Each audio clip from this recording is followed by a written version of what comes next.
வணக்கம் மக்களே. சாஸ்திரங்கள் நமக்கு சொல்வது என்ன? அதை பற்றி பெரியவங்க சாஸ்திரங்களில் சொன்னதை தான் நமக்கு சொன்னாங்க. அதை பற்றி நம்ம பார்ட் 1ல் பார்த்தோம். இப்போது அதோட தொடர்ச்சியை பார்ட் 2ல் பார்க்கலாம்.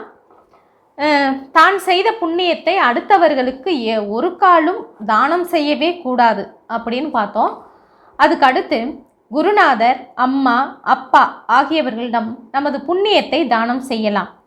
ஆனால் அவர்களே உத்தரவு இட்டால் கூட மேற்கண்ட மூவரிடமும் நமது பாவத்தை சமர்ப்பிக்கவே கூடாது. அடுத்தவர்களுக்கு உரிமையான ஆசனம், படுக்கை, வாகனம், கிணறு, பூந்தோட்டம், வீடு இவற்றை நாம் இலவசமாக அனுபவிக்க கூடாது.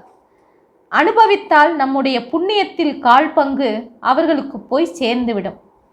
அடுத்து வயது, நம்முடைய செல்வம், வீட்டு ரகசியம், தான் உபயோகிக்கும் மருந்து, உபதேசிக்கப்பட்ட மந்திரம், கணவன் மனைவி உறவு, தானம், மானம், அவமானம் எனும் இந்த 9ஐயும் அடுத்தவர்களுக்கு தெரியாமல் காப்பாற்ற வேண்டும்.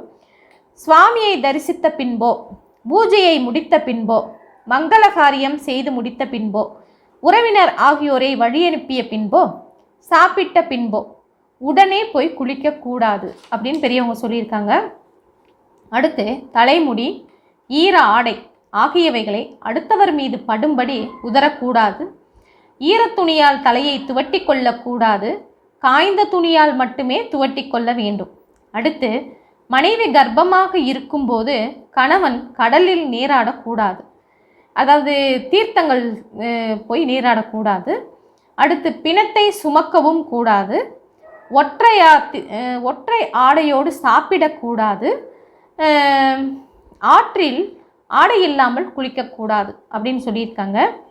அடுத்து எண்ணெய் தேய்த்து குளிப்பதை பற்றி சொல்லியிருக்காங்க. கிழமை அப்படி எடுத்துக்கிட்டால் ஞாயிறு, செவ்வாய், வியாழன், வெள்ளி ஆகிய தினங்களில் எண்ணெய் தேய்த்து குளிக்கக்கூடாது.